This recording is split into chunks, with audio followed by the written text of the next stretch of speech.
Despite a setting and premise that all but laid the foundation for video game sci-fi shooters for decades, Starship Troopers Extermination is the first multiplayer, squad-based, objective-driven shooter we've seen from that IP in almost 2 decades.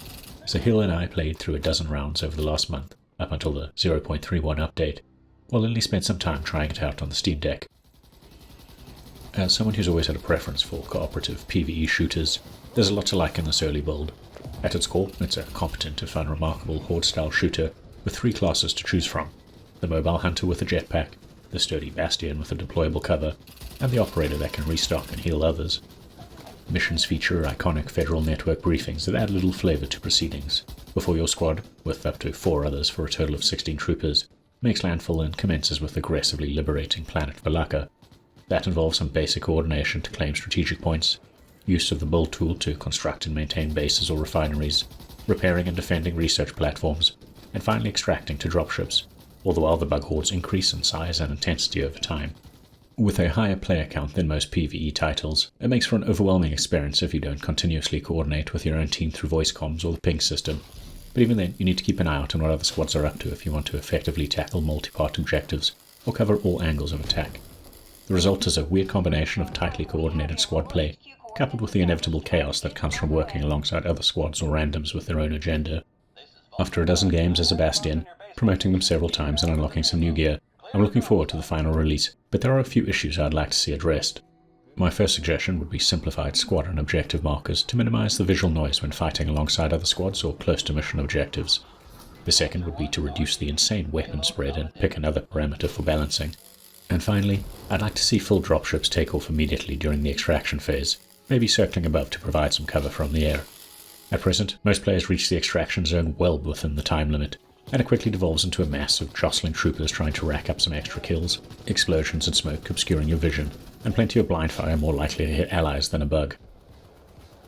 Now, Sahil found Starship Troopers Extermination rough around the edges, but still extremely fun. He enjoyed the fact it gives you up to 3 classes to play with, and thrusts you into a world filled with alien bugs. He also enjoyed the fact that all the missions are objective-driven, and the matches are surprisingly brisk, rarely lasting more than 15 minutes depending on how well everyone works together. He agreed with me that being able to play with 16 other players across 5 squads makes for an adrenaline rush, but can be chaotic.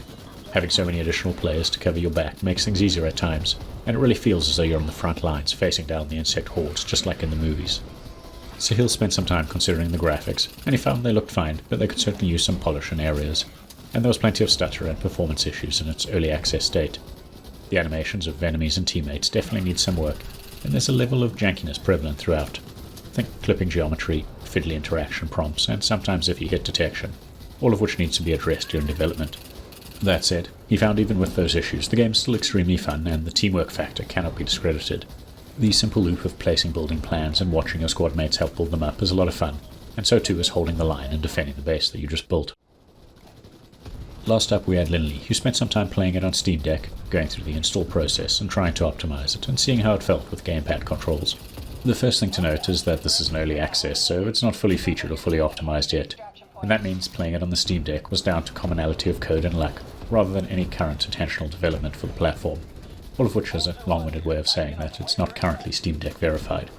The good news is Lynley found it still very playable on the deck. It wasn't perfect by any means, and the building mechanics aren't particularly well suited to a controller layout, although there is partial support for it, but he found the general shooting works just as well as any other FPS does using a controller. Stability-wise, the game was pretty solid and he didn't experience any crashes, but when things got hectic, the frame rate could sometimes chug. As such, you're going to need to go in and tweak the default Steam Deck settings it picks.